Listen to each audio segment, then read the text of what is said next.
спортсмен, як його, Гераскевич.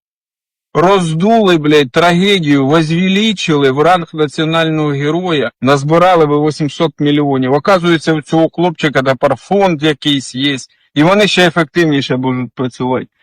Ви, блядь, хвора, блядь, хвора нація.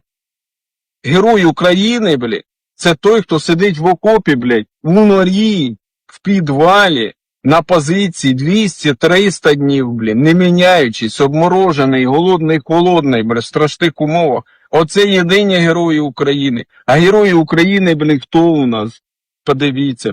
Пороздавали цьому Гераскевичу, блін, ну, назбирали 800 мільйонів. Нахіра ви назбирали? Та ні, треба говорити і треба міняти. Ось всю челядь, тому що по-іншому не буде, да?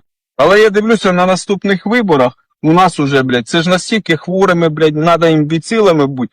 З усього цього, що предлагають,